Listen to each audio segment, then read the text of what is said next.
Hallo Ayla. So. Schön, wunderbar.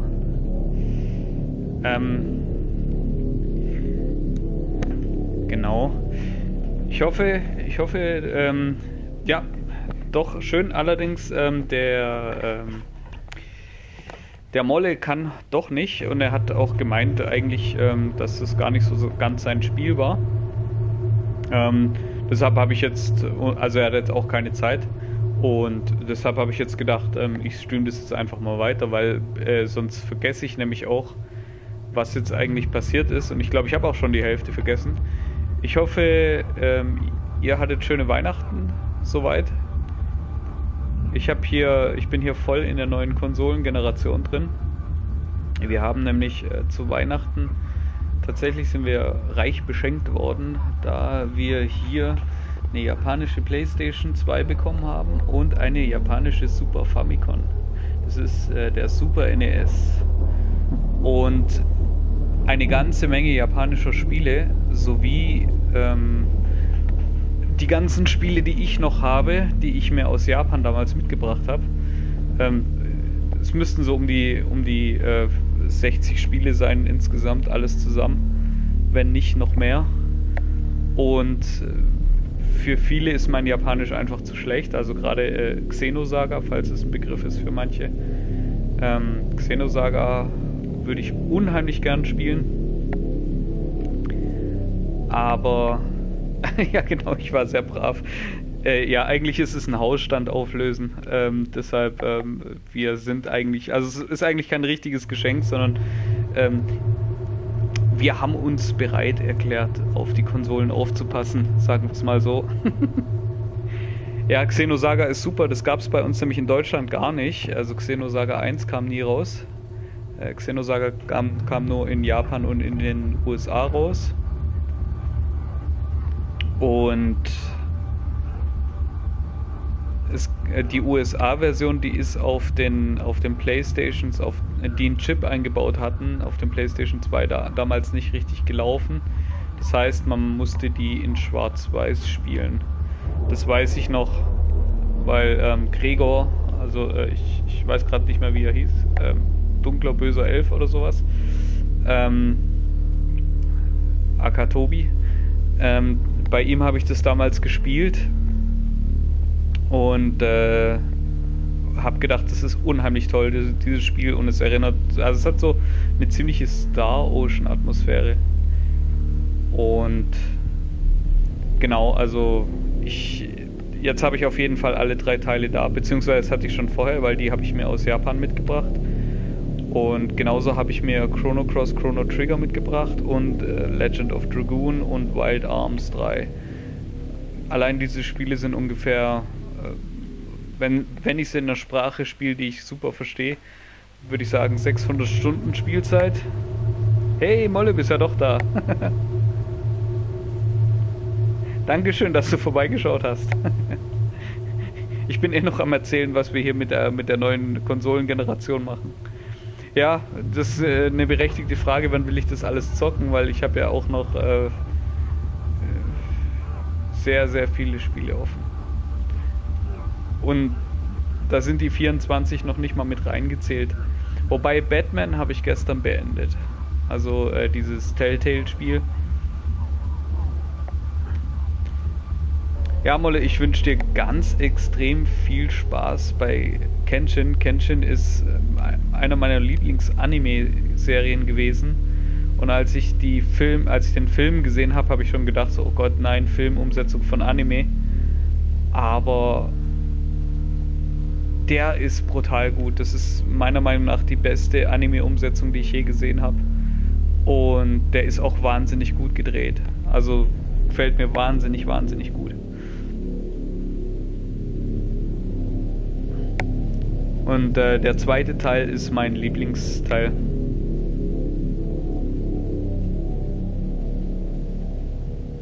Ja, also der Film ist brutal gut. Also der Molle hat mich verarscht und hat gemeint, dass die Untertitel nur auf Japanisch wären, weil ich ihm gesagt habe, er soll es in Originalsprache angucken, weil Obwohl die deutsche Synchronisation ein bisschen kitschig ist. Oder englische, ich weiß es nicht ganz genau.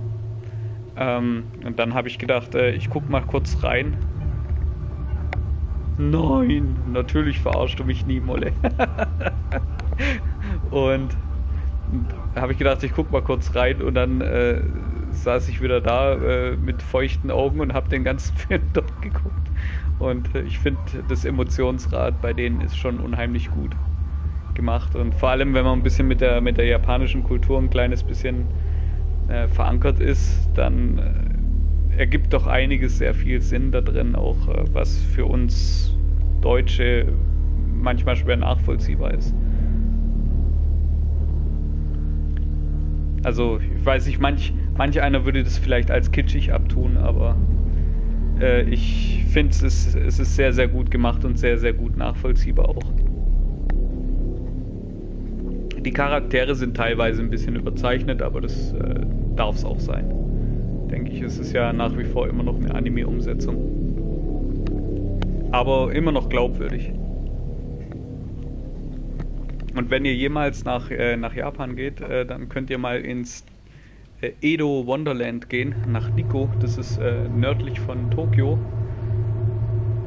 Da leben, also was heißt da leben, aber da wohnen dann Schauspieler und die laufen dort halt rum, wie damals in der Edo-Zeit, also gerade die Zeit, in der Kenshin auch spielt.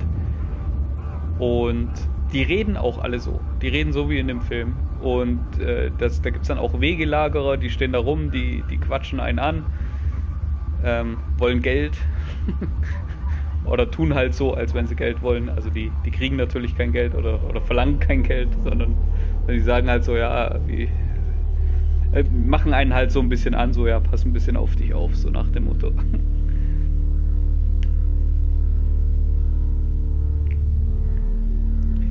Macht nichts, Molle. Ich war eh ganz viel am Erzählen von den ganzen japanischen Spielen gerade. Chrono Trigger, Chrono Cross habe ich noch gesagt. Chrono Trigger und Chrono Cross sind auch sehr, sehr gute Rollenspiele. Und The Legend of Dragoon ebenfalls. Stimmt, und ich habe auch noch Persona 2. Auch auf Japanisch. Und Star Ocean The First Chapter. Also ich glaube, jetzt sind wir bei 800 Stunden. Oder 1000 schon. Und es wäre es, wenn sie in einer Sprache sind, die ich verstehe, wenn ich es wirklich von Anfang bis Ende durchspiele.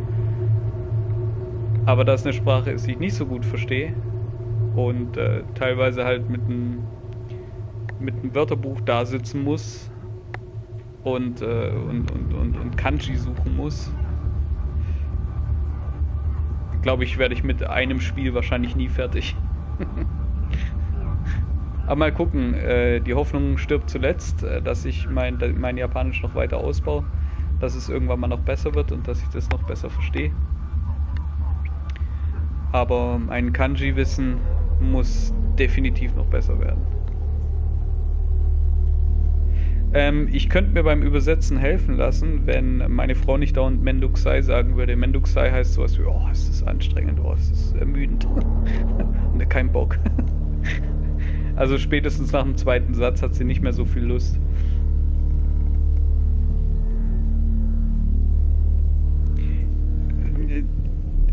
Das geht ja nicht darum, klar kann ich mit Leuten auf der Straße ein bisschen Japanisch reden und ich kann auch so alltägliche Sachen kann ich ja schon auf Japanisch, kann ich mich schon austauschen. Aber ich kann nicht über Spieleinhalte oder über Spiele reden oder über Filme reden, weil da ist so viel Spezialvokabular drin. Das ist schwer zu verstehen. Und das sind Wörter, die man halt alltäglich nicht braucht. Zudem kommt, dass die Anime-Sprache oder die Samurai-Sprache auch, die ja oftmals auch gern verwendet wird in Rollenspielen, dass das eine ganz andere Sprache ist. Es ist eigentlich kein Japanisch mehr für sich. Das ist eigentlich schon wieder das Altjapanisch und das folgt einer völlig eigenen Grammatik an der Stelle. Und das ist wirklich schwierig. Stell dir vor, du hast Latein, aber alles ist anders. So ungefähr muss man sich das vorstellen. Und Und von daher, das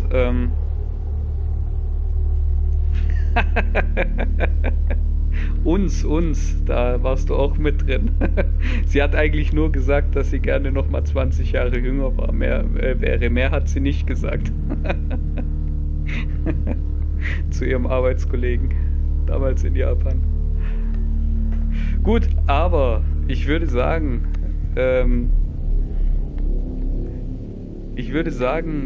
The Infectious Madness of Dr. Dekker. Deshalb streame ich nochmal, um zu gucken, wie es weitergeht. Die war sehr nett, ja, die Dame.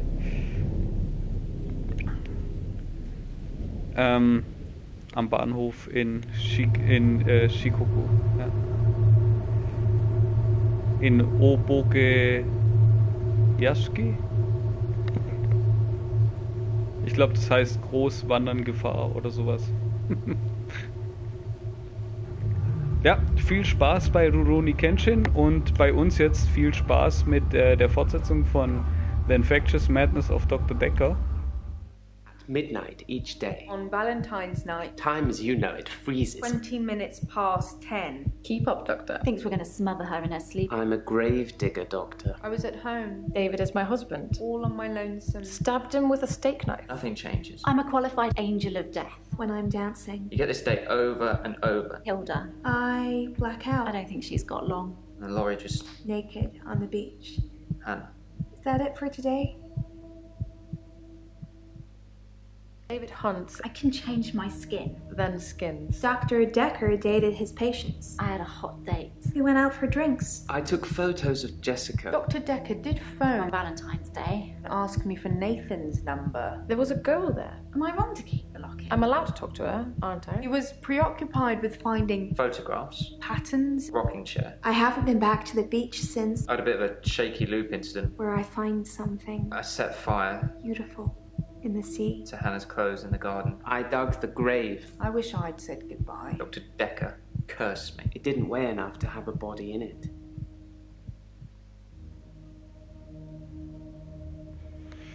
So, hier sind wir.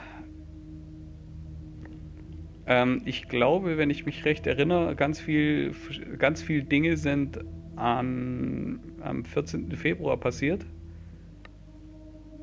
Ich weiß nicht mehr genau, was alles. Ich hoffe, wir kriegen nochmal alles zusammen, denn es sind doch schon wieder ein paar Tage dazwischen. Und ich glaube, bei dem Spiel muss man echt dranbleiben. Aber ich find's relativ spannend. Genau, Valentinstag. Scheint hier irgendwie verflucht zu sein. So.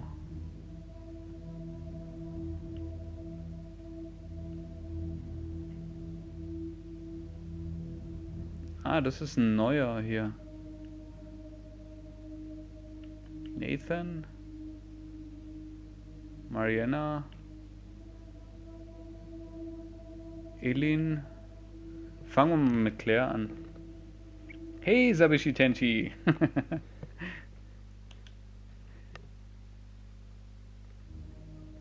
So, gut, wie ging das denn? I've been to the lake house regularly, keeping an eye on David. I saw the girl again, the one I told you about. She was playing outside. Ach ja, stimmt, sie hat am See dieses Mädel gesehen und hat mit ihr gesprochen und fand das ganz toll. Und an dem See ist nämlich ihr Haus, das ihren Eltern gehörte, und da ist ihr Mann, der gepflegt werden muss, den sie mit einem Steakmesser angegriffen hat. It makes for interesting reading, doesn't it? I can tell you're dying to ask me about it. Fire away. Ah, stimmt, wir haben was zum Gucken bekommen, nämlich hier. Mal gucken, den Crime Scene Report, Claire Arrest Report, Dekker Resignation Letter und Alderby Footage. Lesen wir mal den da. 11th February. To whom it may concern, please accept this letter as notice of my intention to resign from my position. Dr. Dekker. einfach nur mit einem D unterschrieben. Okay. Nothing, of course. The faculty thinks I've gone loopy, like some kind of spongy Mobius strip. That's why I'm here, isn't it, Dr. Dekker? Him, God, the great old one, the elder god, Cthulhu, however you address it. Listen to me! You're not listening! It's your only bloody job! Well, let's call him God. He creates this world for his amusement, something he can play with and occasionally alter to suit his mood. God loves chaos, but something goes wrong. Das haben wir schon mal gesehen, Man ja. and woman evolve. What was once chaotic becomes, well, more ordered. Without chaos, he has less power. When there's too much order, he becomes impotent. So he needs to instill chaos again. And do you know how he does this? No! And yes, but you're being too granular. He needs chaos so he can return, and the only thing stopping him is you. Not just you. You and people like you. Psychiatrists, doctors, nurses. Anyone who is caring for people who are losing their sanity. You have no comprehension how important your job is, do you? He doesn't need your version of insanity to spread. He needs chaos. It's not the same. It's just a means to an end. They're not all cultists, unfortunately. Once you see the truth, it's hard not to spread chaos yourself, to cause further insanity and harm your own. I doubt it. But can I make you question your reality? Definitely. But in doing so, I would be promoting more chaos. On the basis the central component of our universe is chaos, science can only document a perception of the chaos at any one given moment in time. As, by definition, chaos is unpredictable from one moment to the next. Which means that at any given moment, we can choose to alter our perception of the world, no matter how much chaos that would cause. In 10 seconds' time, there will be no gravity in this room, and we will float. 3, 2, 1. You think nothing happened. Where's your glass, Doctor?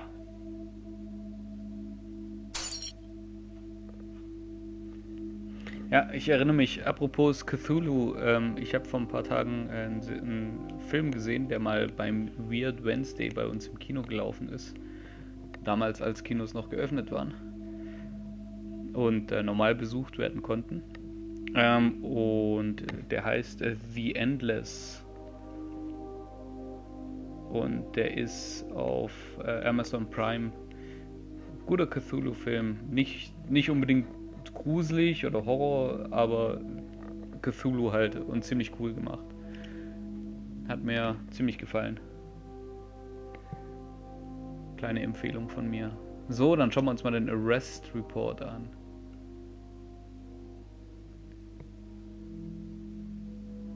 Okay, ich lasse euch mal selbst lesen auch.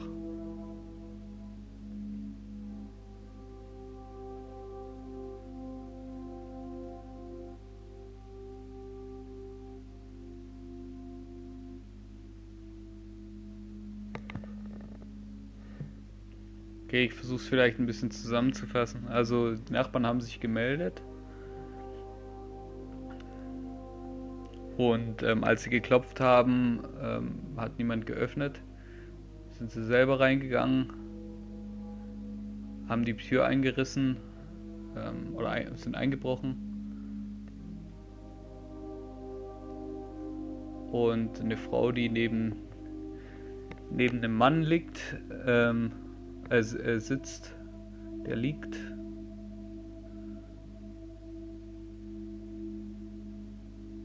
Es war viel Blut, der Mann war nicht bei Bewusstsein.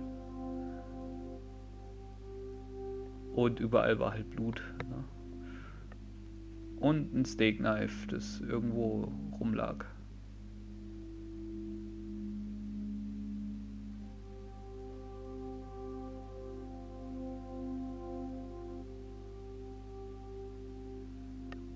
Und sie wusste sofort, wer sie ist, und sie hat es gleich, also als Claire Castleford, und sie hat den toten Mann, David Castleford, sie hat ihn getötet.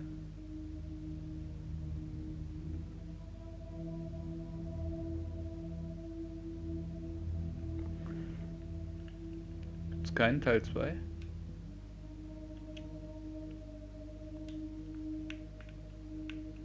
Okay, also sie ist dann abgeführt worden.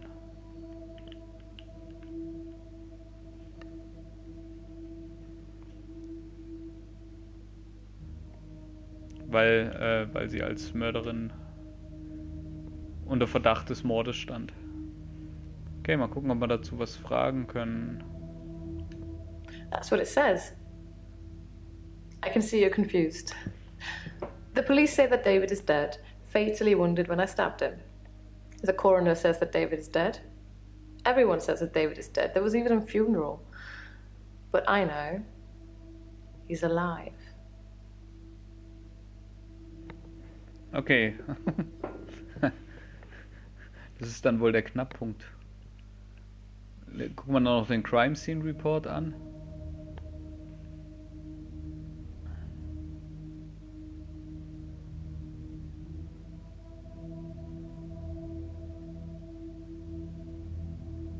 Ach, das ist Dr. Dekker.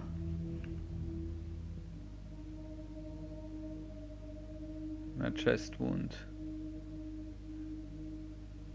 Okay, mit dem Paperspike ist er wohl erstochen worden.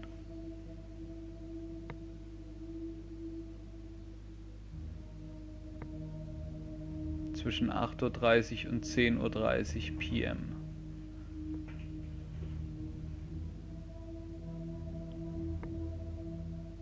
Und um 10:20 Uhr entdeckt worden.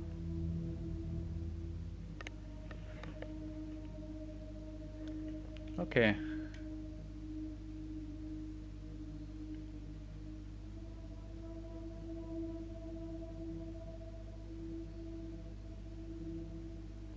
He's buried at Henley Church. You can go see for yourself. There's even a headstone. One of your other patients was a pallbearer. I never forget her face. You should ask him. Mhm. Bryce was a pallbearer for David. He's also a gravedigger, I believe.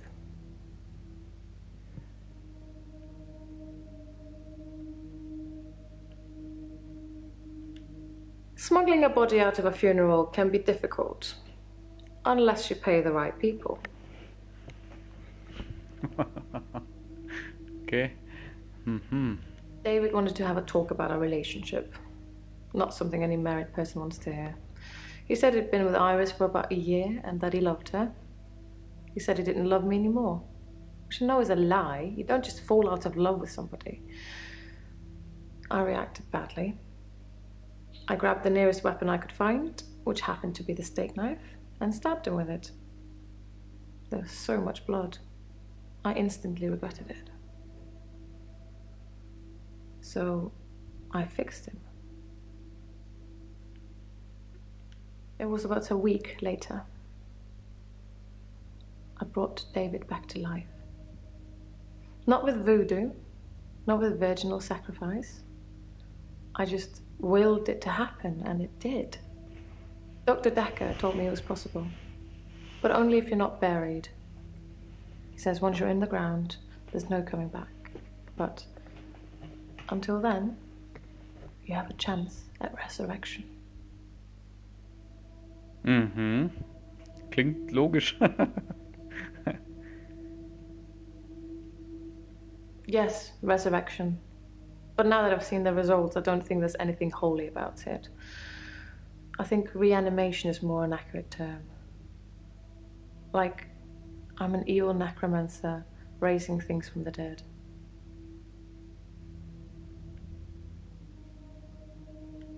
I think his brain was already decaying during the week that he was dead. Important bits.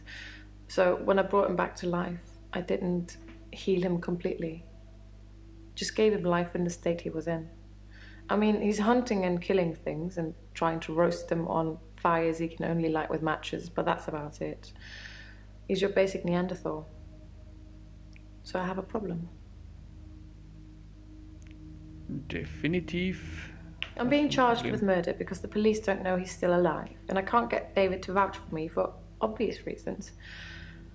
I think it would raise quite a few more questions than answers, which is why I'm hoping that you'd be able to help me.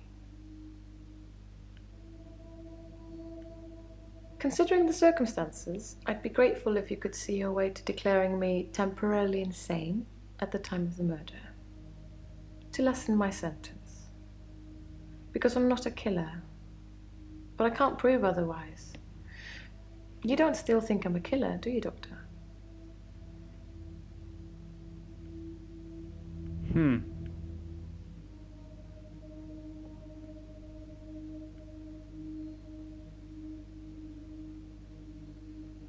Also ich würde schon sagen, dass sie ein Killer ist. At worst, it's manslaughter. I didn't mean to kill him. I just stabbed him a bit. And although he was dead for a week, I brought him back to life. Does this mean you won't help me? Was I temporarily insane? Not temporarily.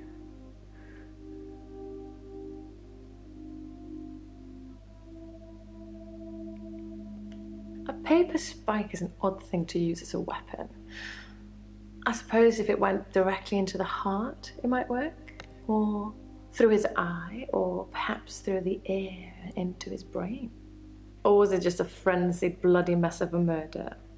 Do you know, Doctor?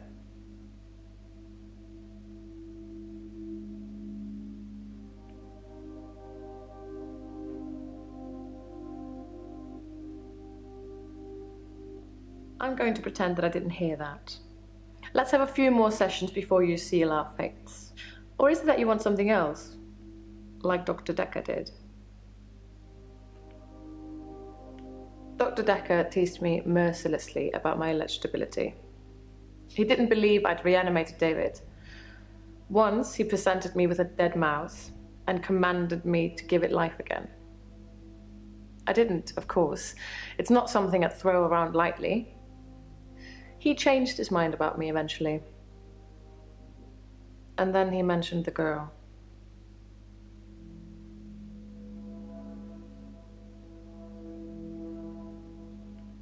He told me he'd locked up a girl in the basement of his house, just for me, and he asked me to reanimate her. It was Iris. I said I couldn't reanimate something that wasn't dead, and he said that wouldn't be a problem. So I agreed. I just played along. I was hoping it wasn't real. I assumed it wasn't real. But he was offering me what I wanted. A temporary insanity diagnosis.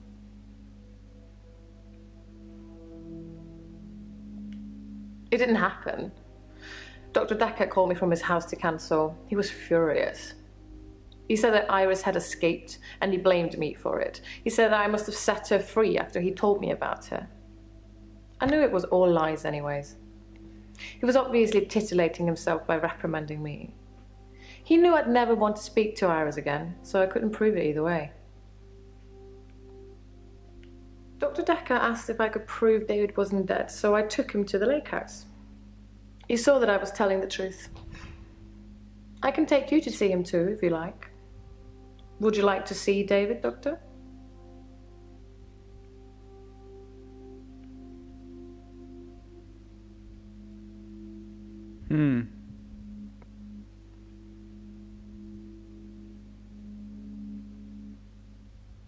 Dann wollen wir Very mal well. gucken. In our next session.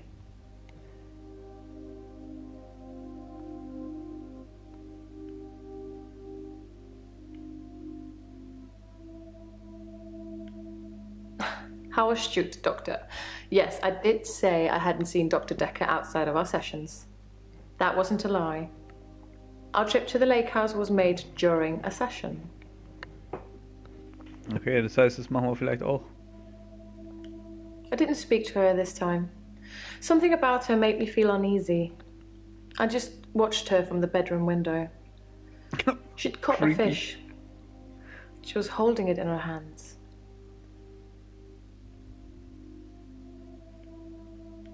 I wasn't close enough to see, but for all intents and purposes, it looked as if the fish bit her.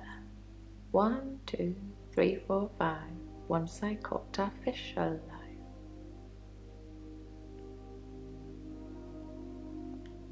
You tell me. What could possibly explain that?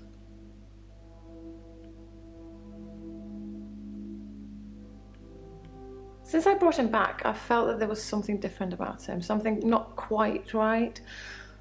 I think it's his brain. But how ludicrous that you can bring someone back in the first place. It's like that book, Pet Cemetery. Funnily enough, he Friedhof does der smell of earth, Kuscheltiere. but that's because he spends most of his time out hunting. So Pet Cemetery ist Friedhof der Kuscheltiere. Was wahrscheinlich ein Begriff ist für euch. Oder falls ihr den englischen Titel nicht kennt. Ich glaube, da gab es irgendwann kürzlich ein Remake, oder? Also kürzlich heißt in den letzten 5 Jahren.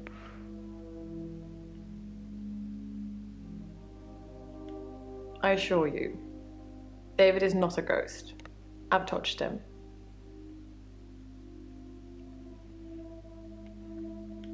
If David doesn't exist, then that means that I really did kill him. He really is buried, and I really should be going to prison for a very long time. That just doesn't seem right to me. It's more probable that I reanimated him under Dr. Dekker's guidance.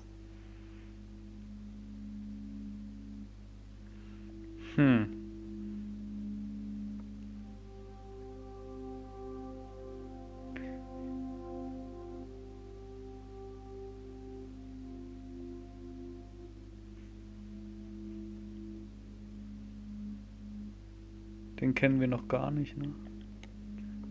Ich denke, dann sprechen wir mal mit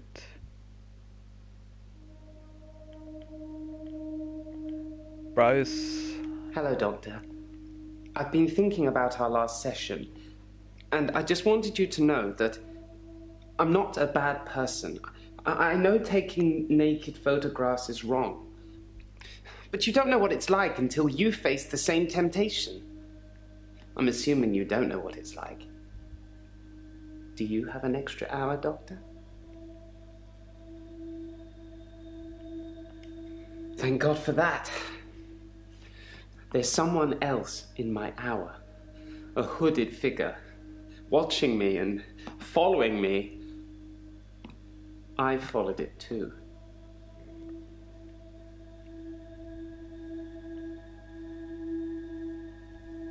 Whatever it is that's following me, it doesn't want to catch me yet.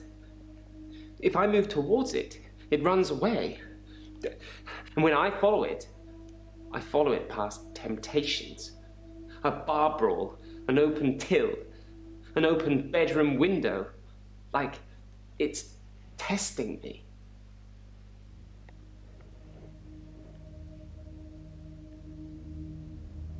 I don't know who it is. My initial thought was that it was you. That I told you about my affliction and somehow you'd got it too. Now I think maybe it's the military or some organization that wants to use the hour themselves. Maybe it's Dr. Dekker risen from the dead. I need to talk to you about him.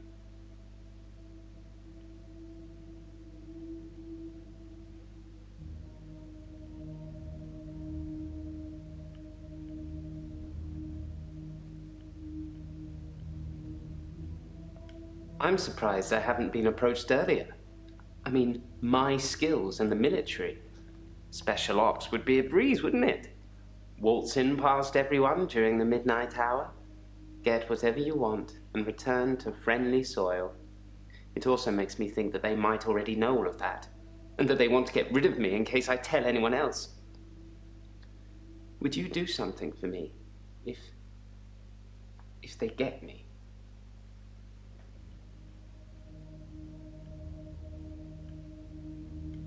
Would you tell Jessica I love her? She didn't really know me that well, but I did love her. And also, there's a hard drive in the bottom drawer of my drinks cabinet. Please destroy it. Please, don't look at it.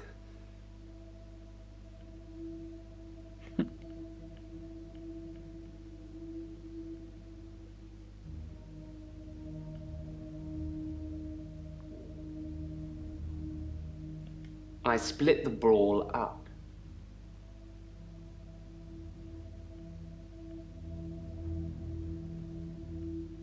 I did nothing. I'm not stealing anymore. I looked in. Watching other people is somehow built into our genes, Doctor. There was an old woman in bed. I went inside. Her bed covers were smoking. I think she'd fallen asleep holding a cigarette. I took the covers and put them in the bath.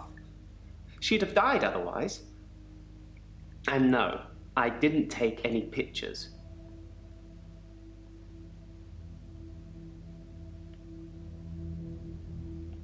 I spied on Dr. Dekker, not long before he was murdered. I'm not sure I should tell you what I saw in his basement.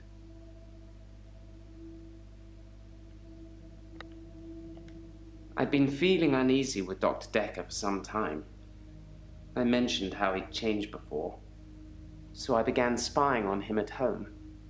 One night, the basement door was open, and Dekker was returning upstairs. I skipped past him, and there she was, a girl. It was difficult to tell. It was dark, and she was chained.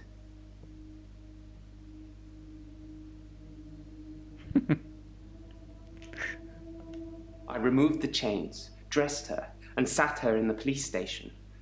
There's no evidence, though. No evidence of what he'd done. But she was free. I saved her. I'm not evil. I destroyed evil.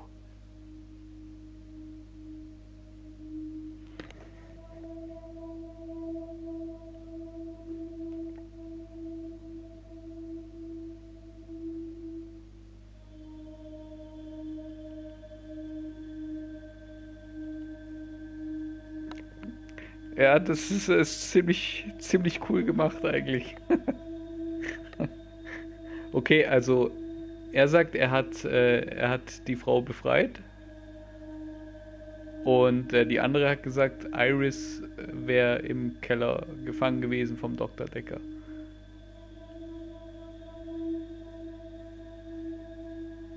Dr. Dekker frequently used that paper spike on his desk as an example. I'm sure he did it with the other patients too. He'd make me look at it, touch the point to see how sharp it was. He'd tell me that because I think it's sharp, it will hurt me. But if I thought it was nothing, it could pass right through my hand.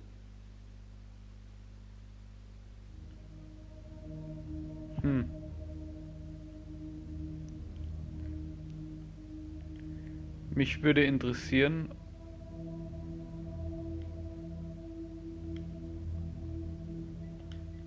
ob er das gemacht hat. No, sorry. Wohl nicht. I'm actually a classically trained pallbearer. There are a lot of health and safety considerations. Not everybody can do it. Well, properly at least. Occasionally I step in if the funeral director is short-shouldered. I do remember her face. She wasn't upset in the usual way. She seemed agitated. Her husband must have been a giant. The coffin was so heavy. I remember because aft port side sprained his ankle. That and he wasn't lifting correctly. I have absolutely no idea what you're talking about, Doctor. I saw Claire Castleford's husband in the coffin myself before carrying him to the grave. He is in the ground. I'm sure it wouldn't take much for the police to get an order to have him exhumed. Just make sure it's done on Tuesday morning when I'm off.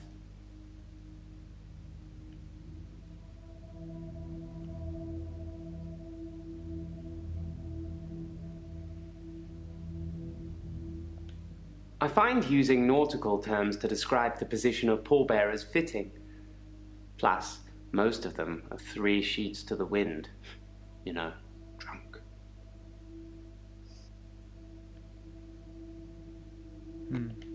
I put my hand through a rusty nail at work today. It hurt like hell and bled like I'd been shot. I closed my eyes and thought, this isn't happening. The nail is just a worm, and it will wriggle through me. When I looked back, can you guess what I saw?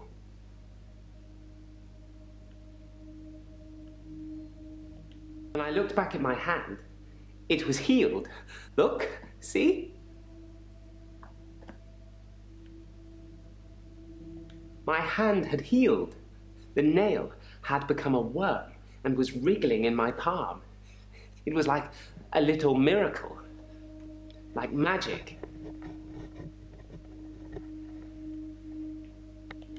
I shouldn't really say miracle or magic. They're words that Dr. Dekker used when he tried to get you to think things and make them real. But do you think it's real, Doctor? That magic is real? Nee. And so it isn't. Magic. I envy you, Doctor. I wish I could be so sure. Jessica is a beautiful woman. I've not spied on her since the incident we talked about. I have real feelings for her, Doctor. We've never connected. Thank you, Doctor. Thank you. It's nice you think I'm capable of such basic interaction with females. But I'm still in awe of her, really. I will think about it, though.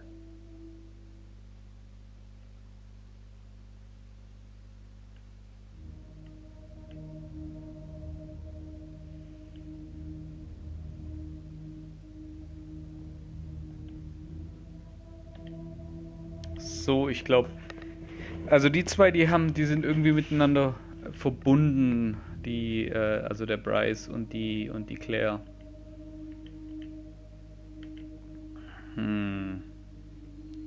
Ich würde gleich mit ihr drüber sprechen.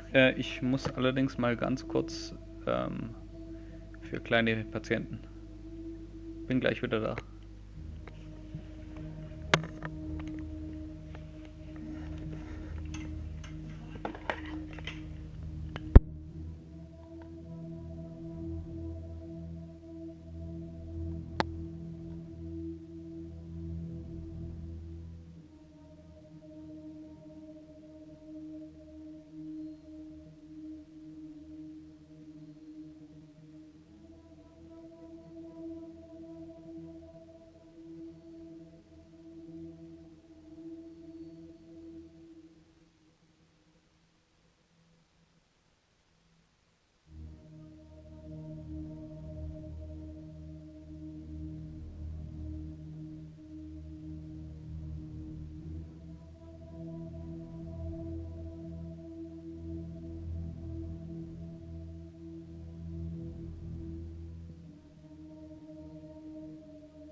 So, da bin ich wieder. Ich habe quasi vorher eine Kaffeekanne geäxt, weil ich brutal Durst hatte. Und jetzt muss ich halt entsprechend auch mal was wegbringen. Dankeschön. I'm fine. I'm ready for my grief counselling. I emailed you Mariana's address. I don't know why you'd want it. I suppose you're going to start doing home visits now, like Dr. Dekker?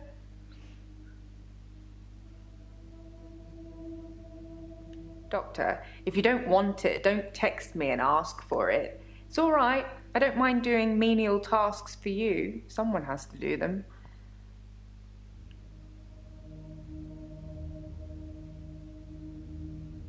Okay.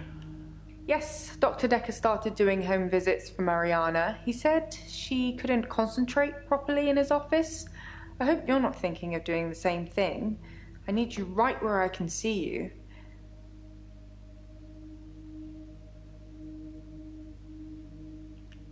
Checks and balances, Doctor. Somebody needs to be watching the watchman, so to speak.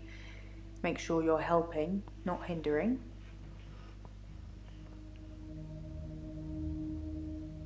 He probably did his fair share of helping and hindering. He was definitely helping in the beginning, but then seemed to lose sight of things. I think he was so overwhelmed by the patients he was getting. His curiosity just got the better of him. There was a definite turning point.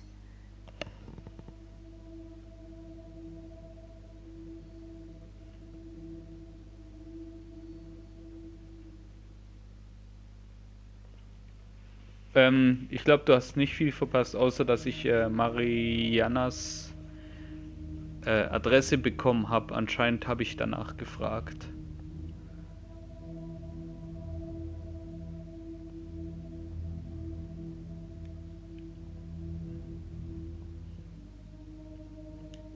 Somewhere around the time Professor Alderby turned up, that seemed to unsettle him. And then we had a flood of extra weird patients. I think it was all too much for him. I think I misjudged him. I hope you deal with it better. Okay, also der neue Patient. Oder war das der, Moment, war das...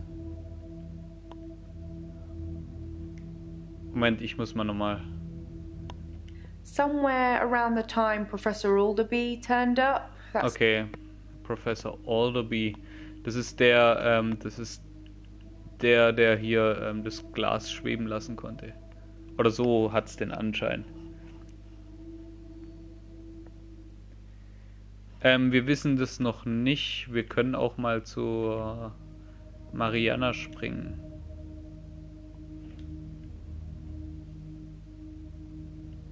I'm okay.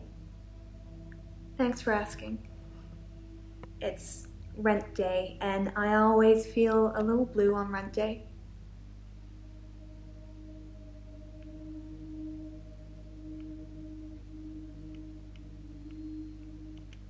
Rent day is the day I pay rent to my landlady. I've had no blackouts, and I haven't been to the beach since our last session. But I think I will today. Do you want to come with me to the beach?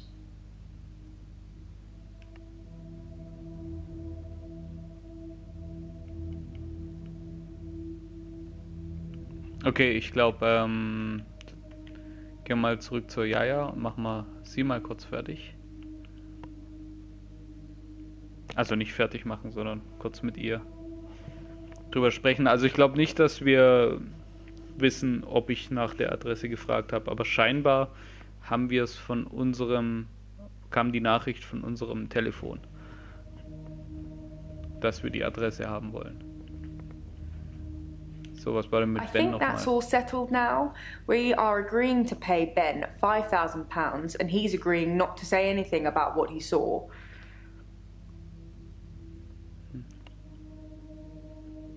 He thought he saw a creature coming out of Dr. Dekker's mouth. Well, At least that's the reason he's given for not emptying the bins that night. Either way, it's not the kind of publicity that we need. Shiny, happy, sane people.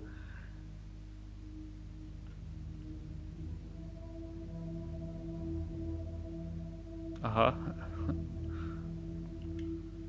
Grief is such a strange word if you keep saying it. Grief, grief, grief. It sounds like somebody's being whipped. And you're gonna ask me how I feel today?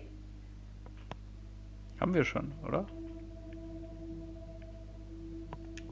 It's in that police report that I gave to you. You should really take a look at it. Some mornings I come into work and still expect him to be here. Sometimes it feels like he actually is here, watching over me. We had a connection. It's gone now, though. You can't have a connection with the dead, can you? Not for too long, anyway. Dr. Dekker asked me to have dinner with him for Valentine's. I refused, obviously, because you don't sleep where you eat or something like that. But it was flattering, especially with competition like Mariana around. Sorry, I didn't mean I was competing. I was happy Mariana was going out with him. I didn't want to be romantic with him. We had a stronger connection than that. Stronger. Dr. Dekker and I shared some philosophy.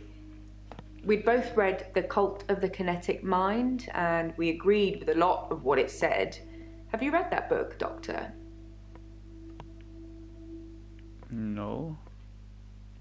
In Cult of the Kinetic Mind, the author suggests that everyone is capable of psychokinesis and that the cult leaders specifically had these powers that turned their followers into disciples. It's not a fun read, but if you're into psychology, it's a blast.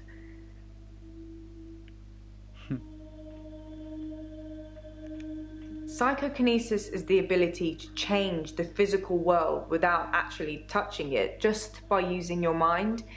It's not just about bending spoons. It covers all sorts of things like telepathy, telekinesis, telesavalas. Shoot me, I'm a Kojak fan.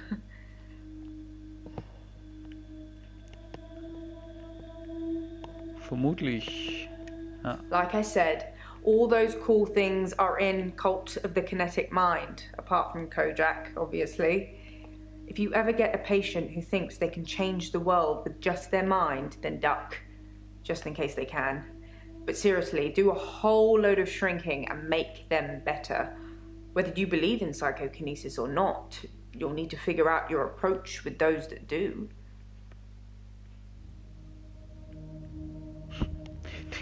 Die guckt mich immer so kritisch an. How do you make people who think they have special powers better? Do you remain passive and support, encourage them, take them away?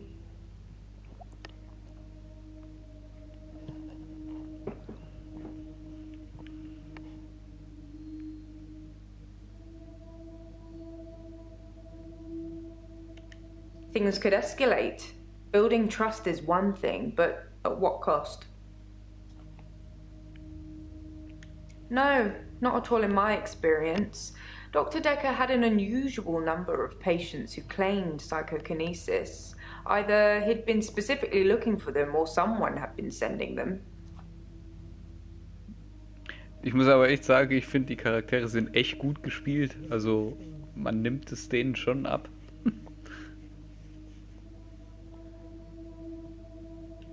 It's entirely possible that someone is targeting this practice with psychokinetic patients. To what end, I don't know. It's no coincidence that most psychokinetic patients are diagnosed as insane, or at least temporarily insane. It's a handy diagnosis if you're facing criminal prosecution, especially if it's for murder.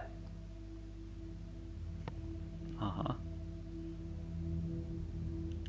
I was at home on my lonesome, Doctor, like I said before.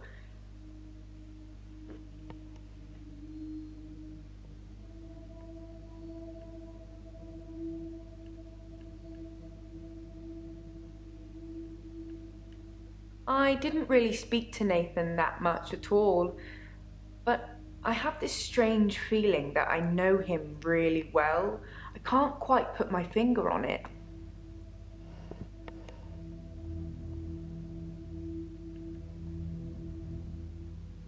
Dr. Dekkers Mother. Wie kommen wir jetzt da drauf? Können wir nachher fragen.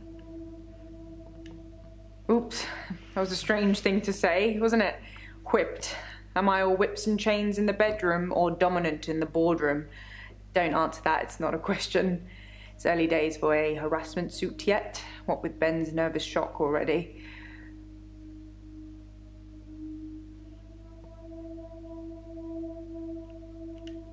Dr. Dekker did send me to see his mother once. She was dying in a nursing home and he didn't want to see her. I remember him calling her a manipulative, evil old hag. You tend not to ask any more questions after that. Hätte ich auch nicht. Honestly, I think Dr. Dekker had a bit of a crush on Mariana, or vice versa. I'm not really sure.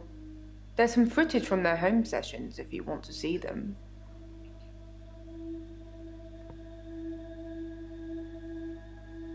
That was a joke, Doctor. I guess we found our level.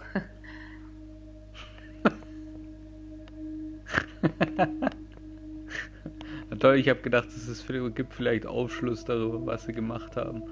Aber Nathan. Gucken wir mal, was für eine Connection die haben hier. Ja, die klingt schon ein bisschen eifersüchtig auf die Mariana. Und die Mariana ist ja immer sehr teasing, flirty unterwegs. Die will uns ja schon so um den kleinen Finger wickeln, nur die ganze Zeit.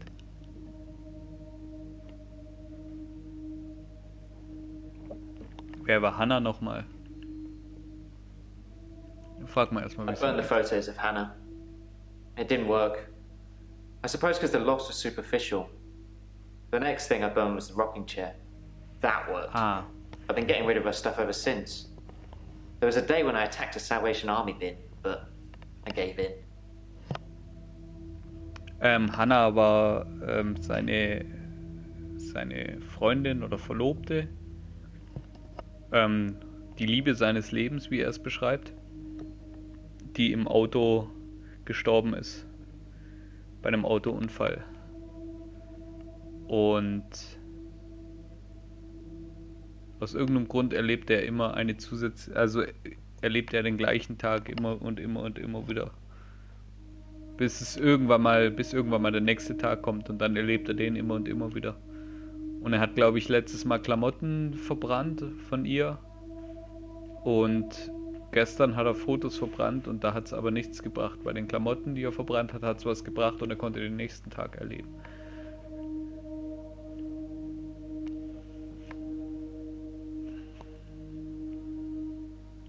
Can we maybe not talk about Hannah anymore? And thanks for the dating advice, by the way. Genau, und wir haben gesagt, er soll mal versuchen, vielleicht wieder ein neues Leben aufzubauen, weil er hat seit 5 Jahren hat er niemanden gesehen.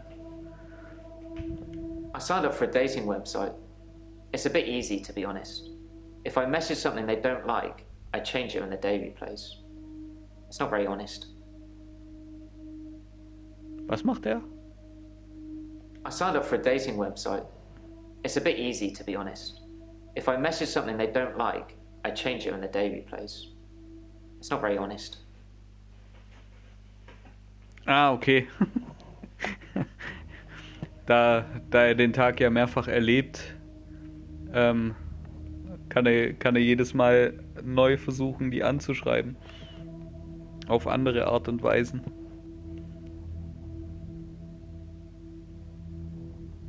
If I'm being honest, I'd probably rather ask out one of the patients I've seen here. The friendly redhead with the accent.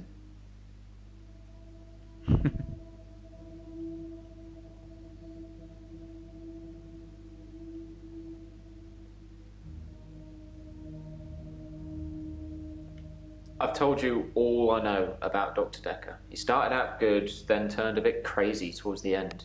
When you start giving people more problems as a therapist, that's a bit crazy.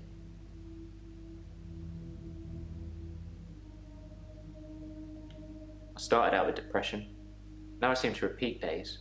Even if you don't believe the repeat days, then I clearly have extra mental health problems that he's given me. Hallo. I think that he possibly cursed other people, a bit like he cursed me. Sometimes you could see he was bursting to tell me about it, but he couldn't. He was ecstatic with power. The curse. Well remembered. I was hoping he'd forget. It's going to sound crazy. Dr. Dekker said I would never be able to move forward until I came to terms with my grief. And so from this point on, I start to relive the same day over and over again until I made something of it. I believed him.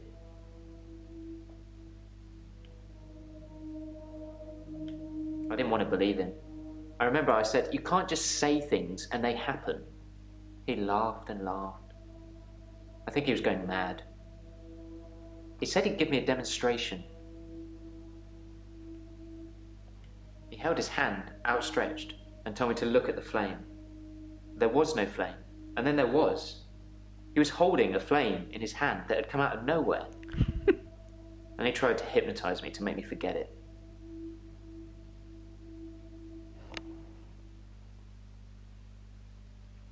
Ja, was der alles konnte, und wir haben auch eine Flamme in der Hand gesehen.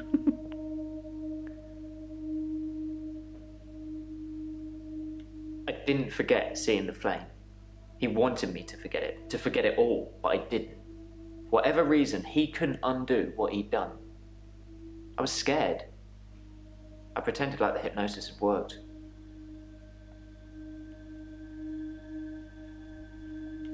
I was scared what Dr. Dekker would do to me if he found out I still knew. So I had to play along, keep coming to the sessions, pretend I hadn't seen what he'd done. It was awful, because I was suffering through the same days over and over again, but I couldn't talk to him about it, because he'd know.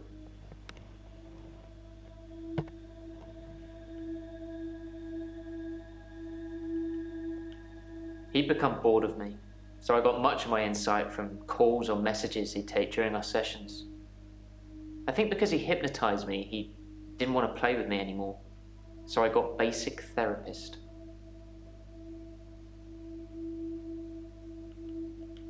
He told me lots of people get depression, to become more active, see more people. And although he wouldn't always be there to listen, Jaya would be. Aha. Yeah, I talked to her quite a lot. I'm not sure how many days of that she'd remember. She seemed to care, which is more I can say for Dekker.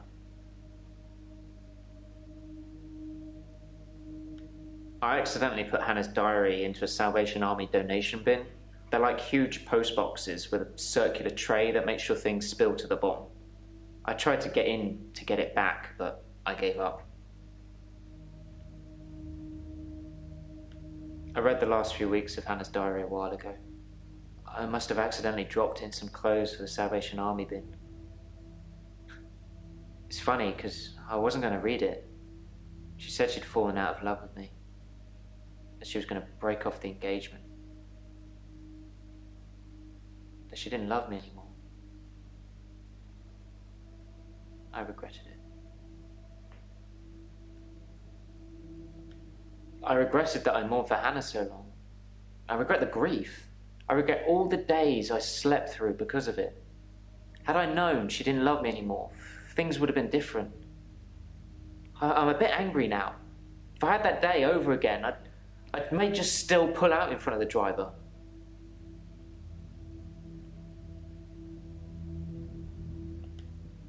I didn't notice Dr. Dekker had a paper spike. I haven't really seen more than a foot in front of me since Hannah died.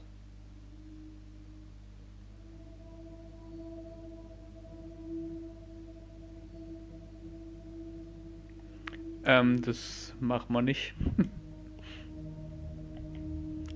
Wir beschuldigen erstmal keine Leute.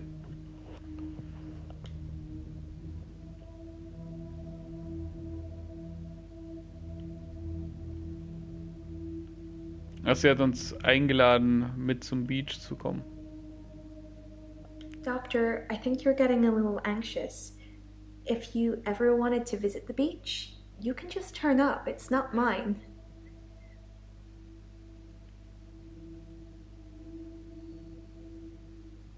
You've got a good memory, Doctor. Let's talk dreams. Sometimes I'll dream about a light, deep in the ocean somewhere.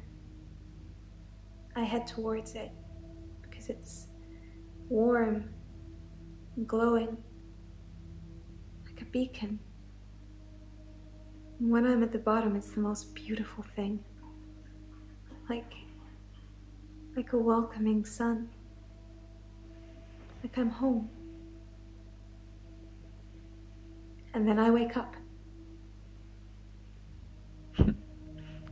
Sie ist eine Meerjungfrau. It's so beautiful. Calls me. It's like I'm in a trance. Ah, das ist Ariel. What does the dream mean, Doctor? Ariel, die vergessen hat, dass er eigentlich aus dem Meer kommt.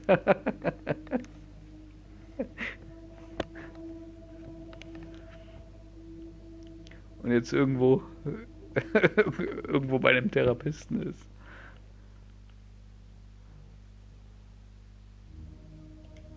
Yes, I suppose I follow that glow like people follow me. I still don't know what it means, though.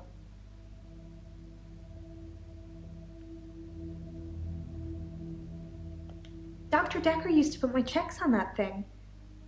I guess someone thought they weren't getting value for money.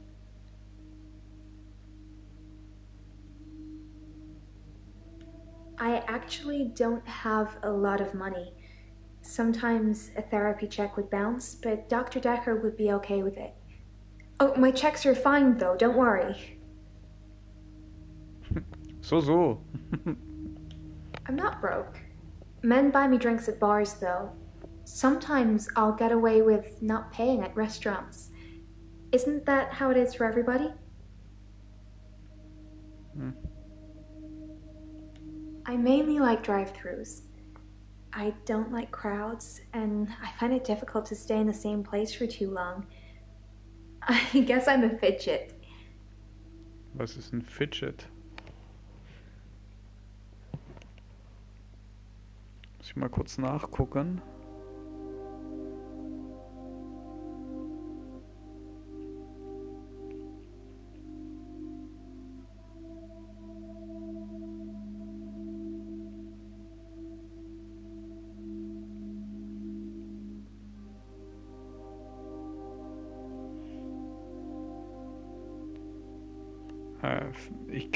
Hier gibt es nur Two Fidget. Zappeln, hampeln, herumzappeln, Zappel, Philipp, Unruhe. Okay.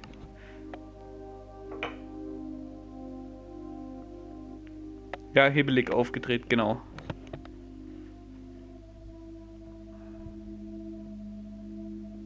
Crowds at nightclubs and bars are different. The lights are dim. You can slink around without attracting too much attention. Sometimes I'll kiss a guy in a club, and then he just follows me wherever I go. It's creepy. I don't want everyone seeing that.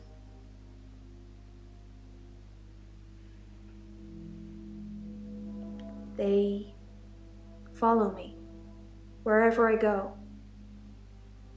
Anywhere. Where do you think they follow me, Doctor?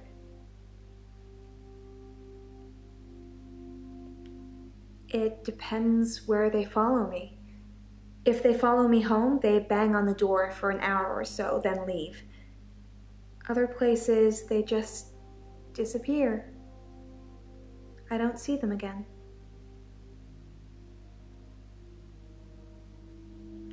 They don't just disappear into thin air. I think they return to the place I found them. But I've not run into the same person twice.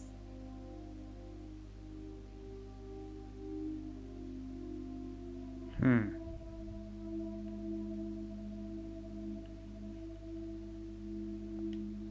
Yes, they follow me home. They're silent. It's like a trance.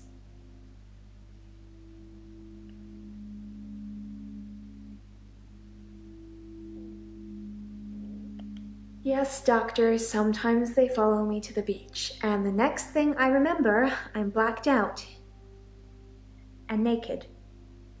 Shivering in the sand. Who knows what happened to them?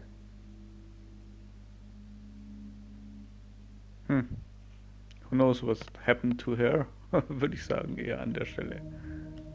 There was one guy. A real gym body. I let him into the bedroom, but nothing. Nothing I did would stop him just staring at me. It was creepy. I got him to follow me outside, and then I just shut the door.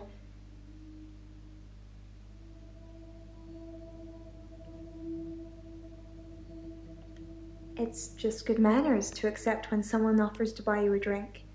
I'm a very good-natured girl. Don't you think I'm sweet, Doctor?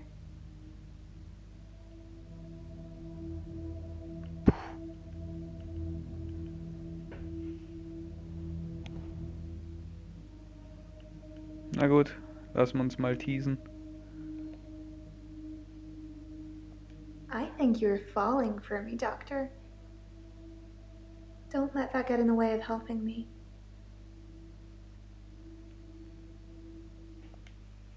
Are we still talking about him? And I thought you were just interested in me, Doctor.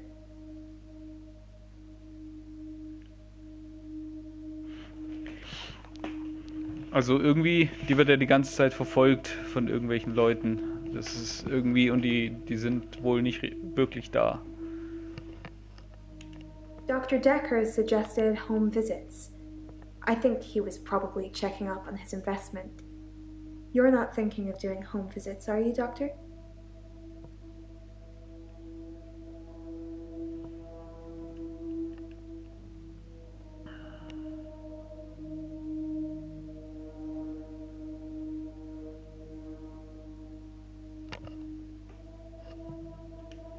That's good. I'm not sure I can afford any more of your time.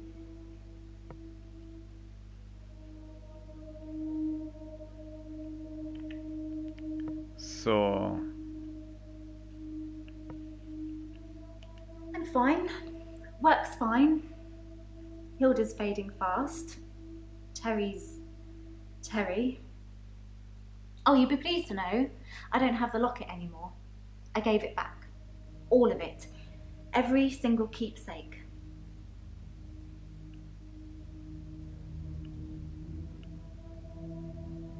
You told me to.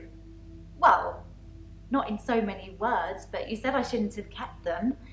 And what with Terry going around telling everyone I stole them, I didn't feel like I really had any choice. The lockets, the watch, the ring. But I kept the little bird Sarah Dekker gave me.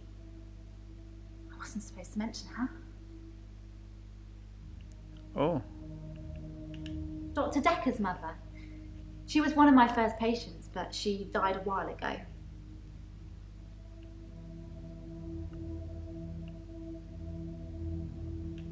Hilda's nearing the end. She's been sleeping a lot, not eating much. She hasn't been that argumentative either. Although, she did give me a vicious scratch yesterday. It was nothing. I was just trying to give her meds.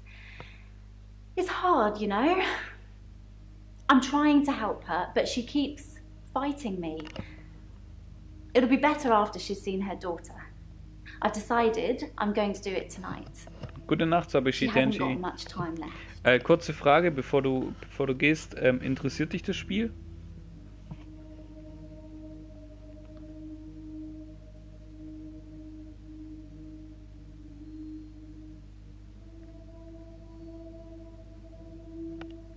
Also im Sinne von, würdest du es gerne weiter gestreamt sehen?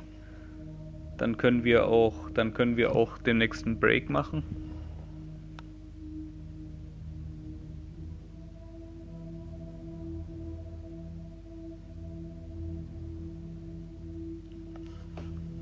Ah, ich glaube, sie ist schon weg.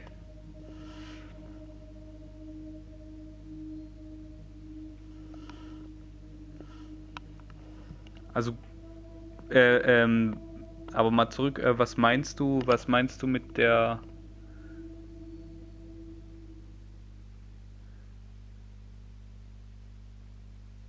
Ah, bist doch noch da.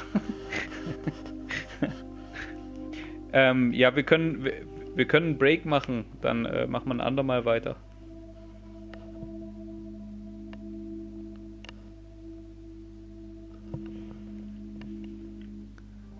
Ich glaube, wenn wir mit ihr durch sind, haben wir alles. Also ich mache sie dann noch fertig.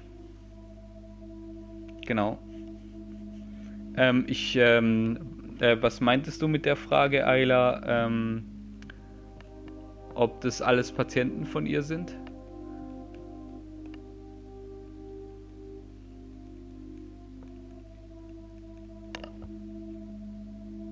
Ja, sie ist, genau, Elin war die Schwester, die den Leuten, die Pflegerin, die den Leuten hilft, in den Tod zu gehen.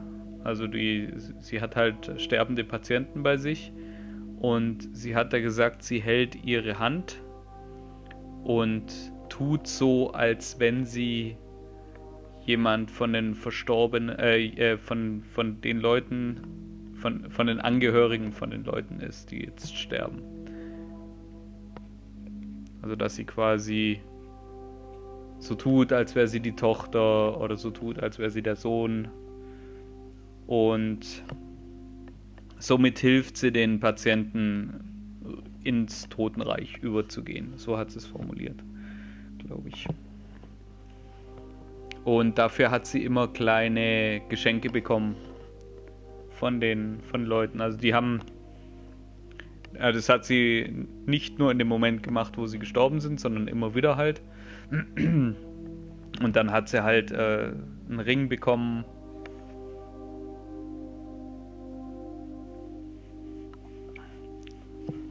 Oder halt irgendwelche anderen Sachen und wir haben jetzt zu ihr gesagt, dass es vielleicht besser wäre, wenn sie es nicht genommen hätte. Und ihre Kolleginnen sind neidisch, oder sind nicht neidisch auf sie, sondern sie sagen zu ihr, sie ist the Angel of Death, weil bei ihr halt immer die Leute sterben.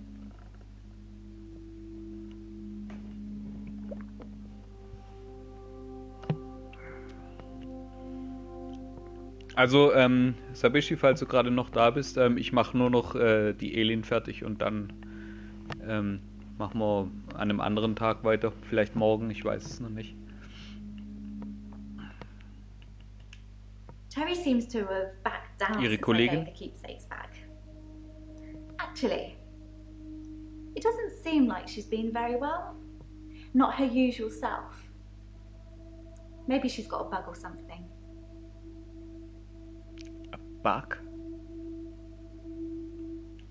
You know the answer to that, Doctor. What have we been talking about?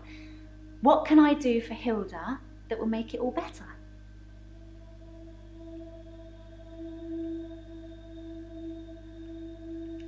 That's the plan.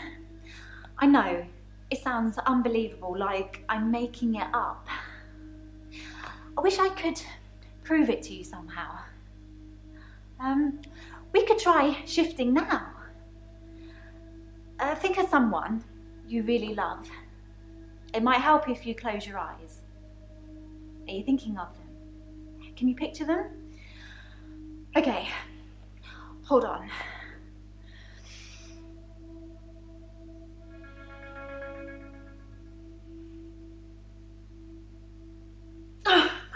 Sorry, I don't think it's gonna work. On the bright side, That probably means you're not going to die anytime soon. Okay, also scheint wohl auch so zu sein, dass sie wirklich in die Richtung geht.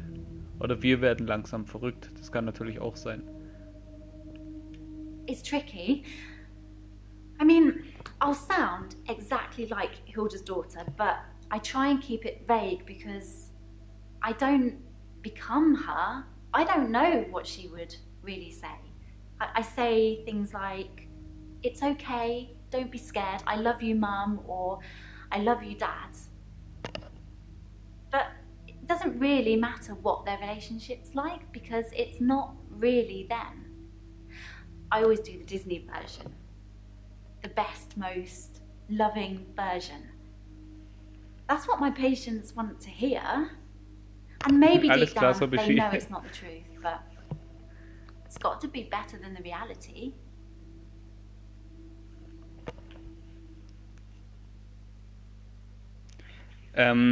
Genau, also Sabishi, du kannst mir auch gerne offline nochmal schreiben.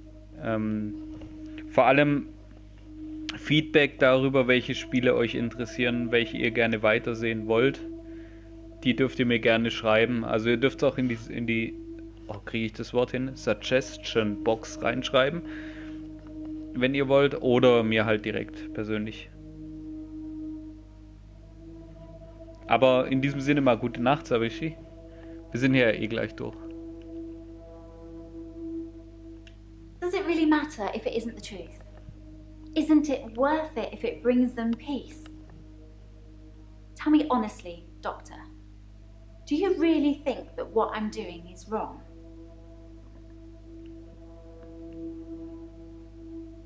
I don't think so. Good, because I really feel this is something I have to do.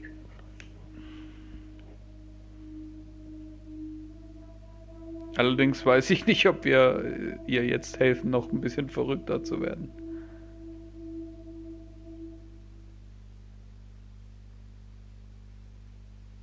Ach, du hast schon reingeschrieben in die Suggestion Box. Dann schaue ich da mal kurz, ob da was drin steht. Ich hätte eigentlich gedacht...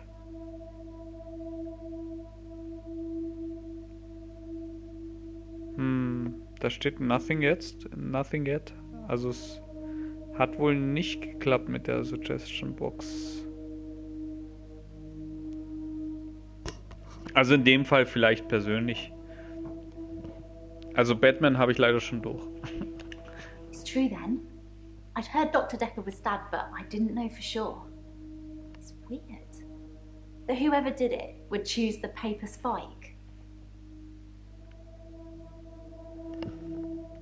Dr. Dekker used to play with it in our sessions sometimes. You know, pick it up, handle it while we talked. I remember once, he pushed the spike through his skin. Yeah, this bit here between his thumb and his finger. He said he didn't think I'd mind the sight of blood being a nurse and all that, but actually, there wasn't any. I was a bit freaked out. At first, I thought it was a trick. A magic trick, you know? Like some kind of therapeutic test. Show the patient this retractable spike and see how they react. But it wasn't. The spike was real. Dr. Dekker gave me the paper spike to try. It wasn't fake. It was pretty sharp, actually. I don't know how he did it. He said he just thought that it wouldn't hurt him, so it didn't.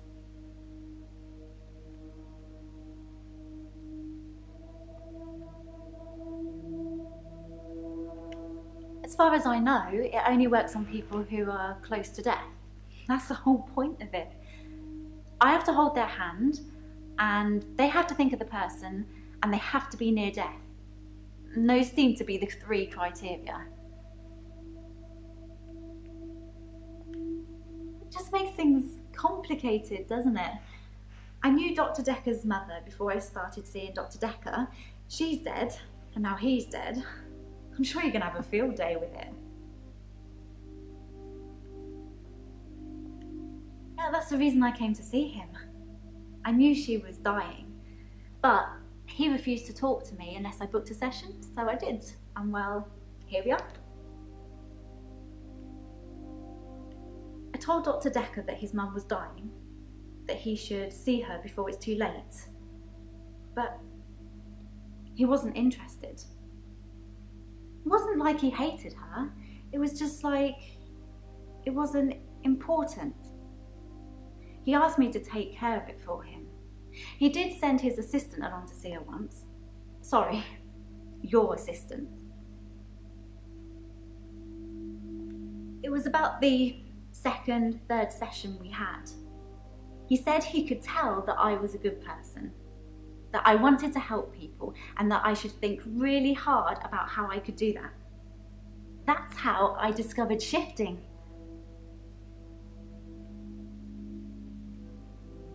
Okay. All Dr. Dekker did was encourage me to think. But the shifting, that's all me. And my mum's a psychic, and my sister's an empath, but I was just ordinary. I always felt like I wasn't special, like I was missing out. But I wasn't. I just hadn't discovered what I could do yet. Sarah Dekker was one of the first ones I tried shifting for. I didn't really know what I was doing that first time. I mean, I didn't actually expect anything to happen. I just thought, what would really help this woman? I thought maybe she would just imagine that he was there. But it actually happened. I changed into him, Dr. Dekker. It blew my mind.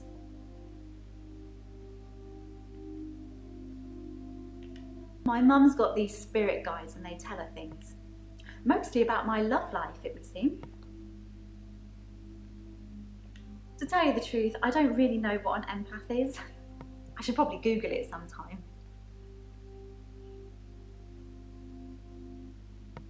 Okay, wir haben noch einen vergessen. Sollen wir den noch machen oder sollen wir uns den aufheben fürs nächste Mal? Den Professor Warwick.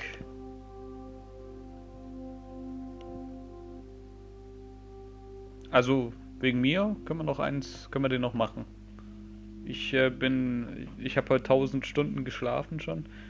Deshalb glaube ich bin noch wach bis sehr lang.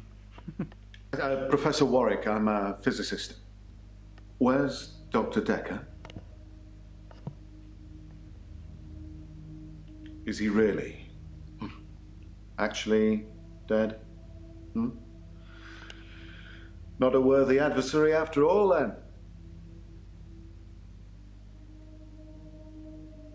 Dr. Dekker challenged me. He tried to use my theories against me.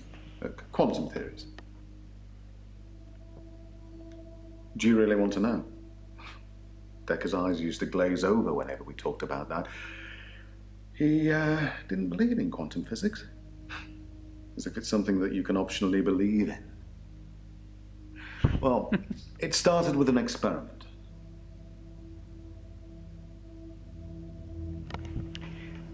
Wie sieht's denn aus mit dir, Ayla? Glaubst du an Quantum Physics?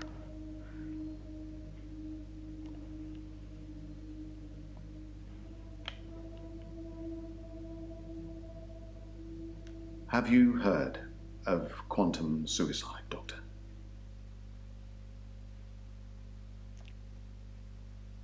Quantum Suicide.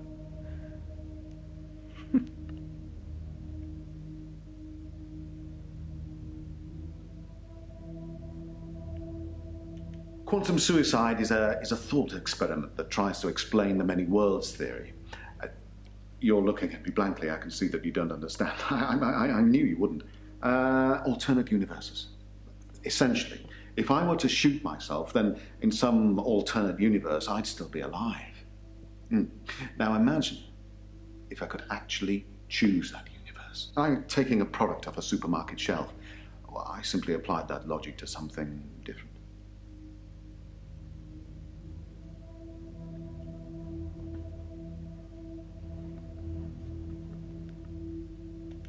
Gambling.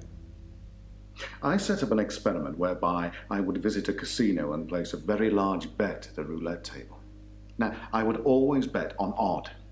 Now, the results of this particular experiment were mundane. I won as many times as you would expect according to the laws of probability. But then, I changed a parameter.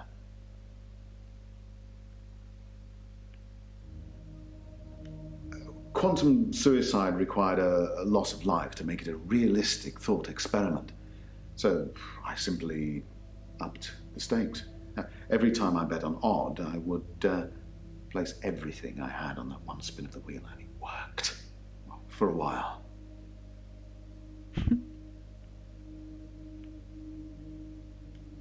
Dr. Dekker killed it, and I can't get it back. Well, my theory, quantum gambling. If the stakes are high enough, you will win every time by simply shifting your consciousness into that branch that wins. It's tricky, but it can be done. Dr. Dekker didn't like that. He saw me becoming rich and powerful, and he hated that. That's why he proffered the hangman's paradox.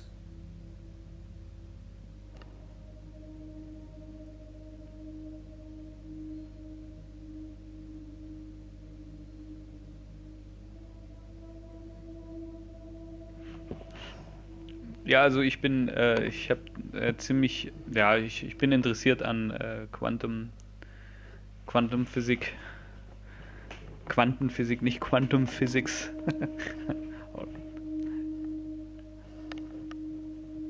Also ich finde das sehr interessant, halt vor allem auch dieses Doppelspaltexperiment oder Schrödingers Katze, dieses Gedankenexperiment. Das ist schon eine coole Sache. Well, imagine a judge sentences you to death. Now, it will be Monday or Tuesday next week, but it will be a surprise. Well, which day do you think you'll be executed?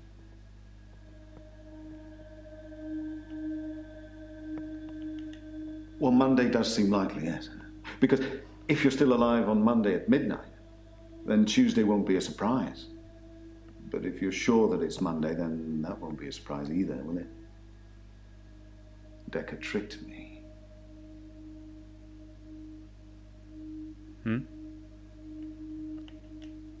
He told me that sometime in the future I would lose a bet, that I would lose all of my money. Now, this didn't seem likely because I had quantum gambling on my side and it was working.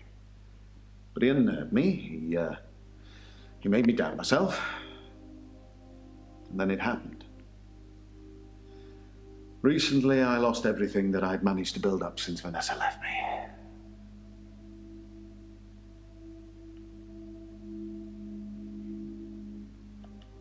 Why not gambling? My wife Vanessa left me for a neurosurgeon. She emptied our entire combined wealth into her barrister's wallet. I needed more money. Physics provided me with a solution.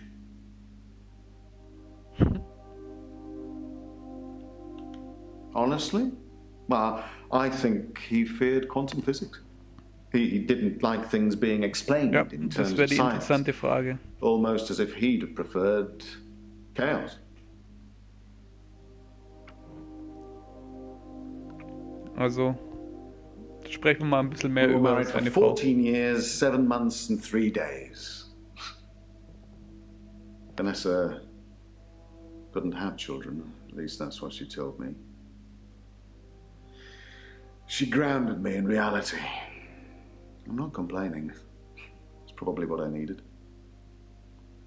But part of me always thought that one day I'd achieve immortality through science. It wasn't to be, though.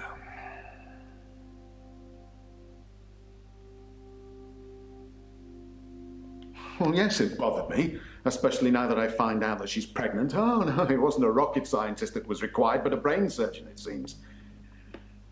I have considered putting that neurosurgeon onto his darkest timeline. But I'm not a killer, it would seem. I was at a fundraiser for a charity called Mind Stretch Outreach. Don't know how I got roped into that, I can't remember. But it was full of very clever children with bizarre outlooks on life. And Jaya. It was Jaya who asked me to go.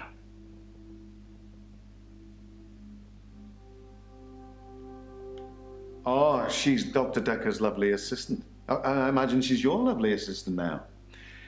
Yeah, she always smiles and makes me a cup of tea before a session. That smile. Which reminds me, my session. Can we talk about my problem now?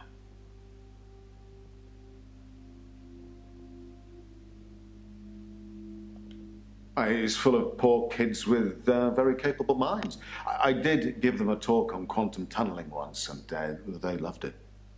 Not sure it'll put dinner on the table for any of them, though. Oh, you're going to have to Google that, Doctor, I'm afraid. I'm not a walking Wikipedia. I'd love to tell you, but I am paying you by the hour. Maybe look up Schrodinger's cat whilst you're there. I'm not a gambler, Doctor. I'm a scientist. I need more money. It's true I've run out of money for my research. An opportunity has arisen. Quantum gambling. It's a pet project. It's got nothing to do with work. But if I don't have significant amounts of money to lose, then there won't be enough jeopardy for the experiment to work.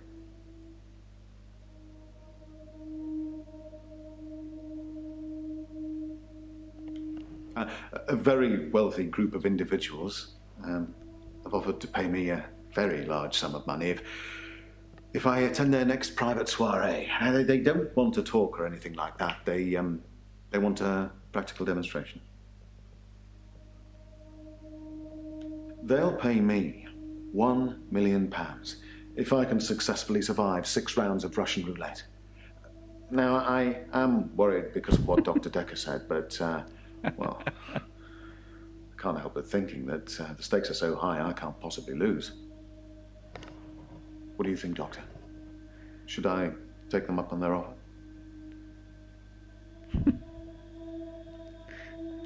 No. No, I suppose you're right. In a darker timeline, you probably said yes, and I'm dead now.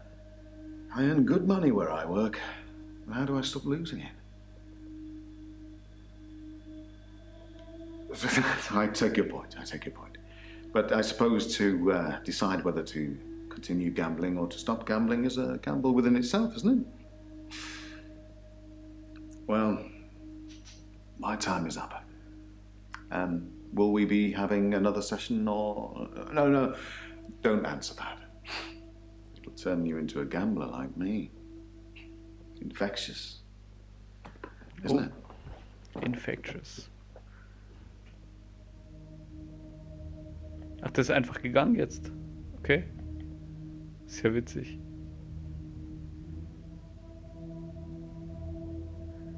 Nee, das frage ich nicht. Also ich beschuldige keinen. Ich habe aber ein bisschen, ich muss sagen, ich habe mich ein kleines bisschen gespoilert bei dem Spiel, weil ich durch die Liste durch bin mit den Trophäen. Und da gibt es eben die Trophäe, dass man niemanden beschuldigt hat. Deshalb würde ich das erstmal lassen. Also, dass man niemanden beschuldigt hat, bevor man, also der eigentlich unschuldig ist.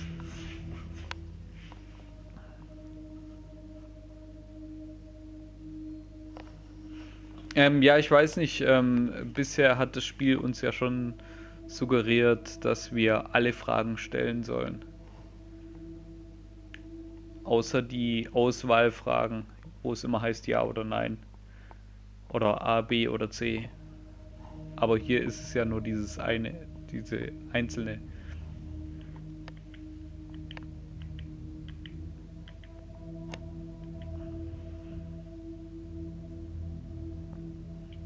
Gut, ich denke,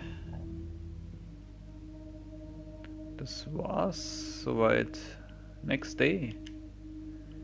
Und dann Mal gucken, was hier noch am Morgen kommt. You can stop looking at me like that. You've made me do this. And don't try and escape. You're all tied up. Now tell me the truth. Is this a dream?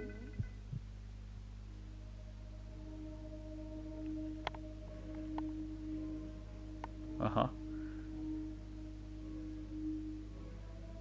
Gehen wir davon aus, es ist ein Traum. That's a good doctor. Yes, it's all a big dream.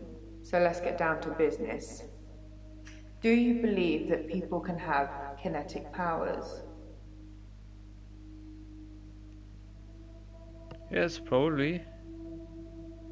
And how do we treat people with kinetic powers? Do we encourage them or do we discourage them?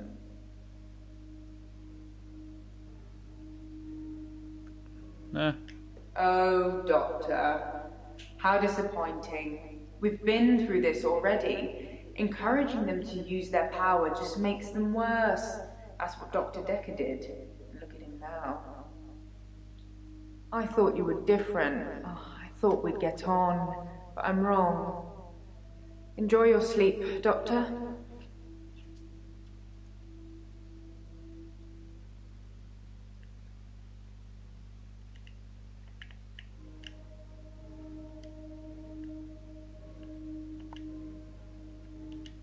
There's someone else in my hour. I brought David back to life. I removed the chains, dressed her. It was Iris. We could try shifting now. Would you like to see David, Doctor?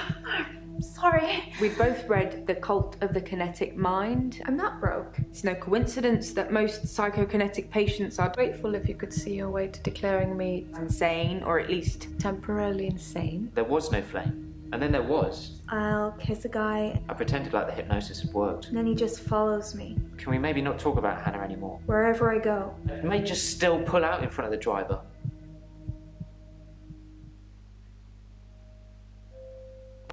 So. Morning, Doctor. You're looking a bit unwell. Are they getting you all wound up? Well, have a look at this. I found it in Dropbox. Apparently, Dr. Dekker lent Mariana some money. Sounds dodgy, doesn't it? I also got the toxicology report back from Officer Yates, and shocker, Dr. Dekker had...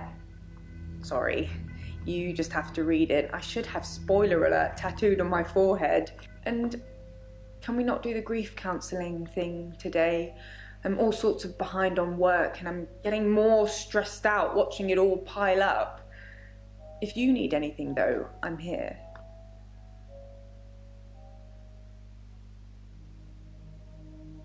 So. Sounds gut. Dann würde ich sagen... ja, das war ja... sie hat was anderes an. Du meinst die... Jaja, oder? Wie heißt sie? Jaja? Chaya?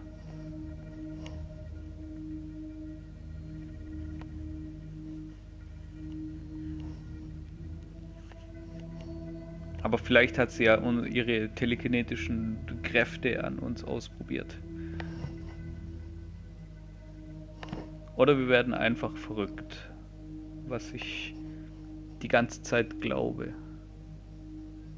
Dass wir gar kein Doktor sind, sondern dass wir der Patient sind.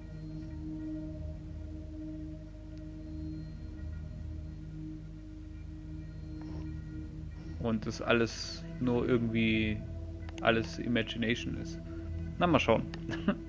Ich bin gespannt, also ich finde es immer noch ziemlich spannend.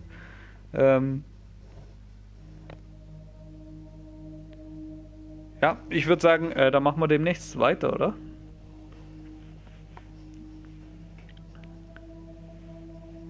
Ja, vielleicht haben wir auch mehrere Persönlichkeiten, das kann auch sein. Oder genau, das könnte auch sein, dass wir alles diese Personen sind. Multiple Persönlichkeitsstörung.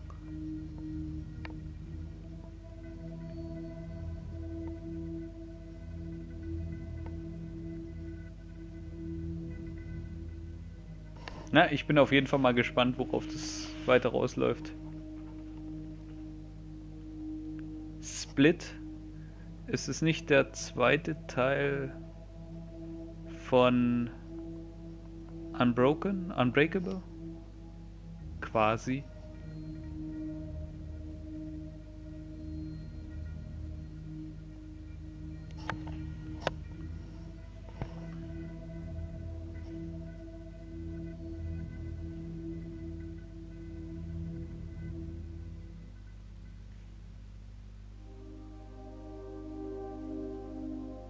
Also ich glaube, das ist eine Trilogie insgesamt. Der erste ist Unbreakable, der zweite ist Split und der dritte, ich weiß es gerade nicht mehr, wie der heißt. Ich muss aber sagen, neben Unbreakable fand ich den Split nicht ganz so gut. Aber es geht um eine Entführung, richtig?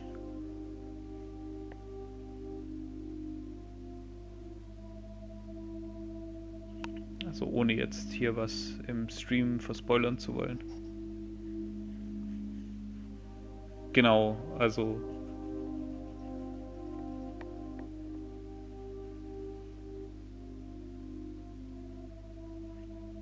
genau, ich dachte, irgendjemand ist entführt worden und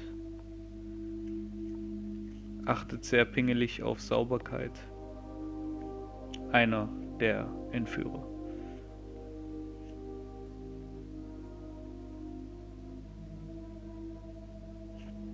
Genau. Ja, dann ist es der. Den habe ich gesehen, ja. Also ich fand ihn schon okay, aber den Unbreakable fand ich besser. Und es gibt einen vierten davon, der alle 3 Filme miteinander vereint.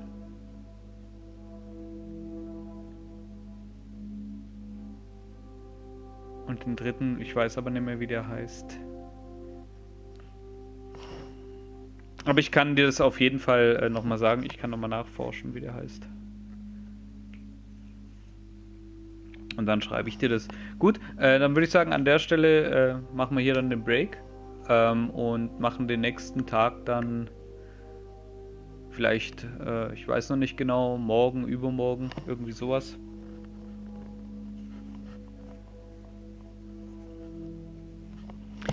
Genau, dann bis nächstes Mal und Dankeschön, hat auf jeden Fall Spaß gemacht. Und dir dann noch eine gute Nacht, auf jeden Fall. Ciao.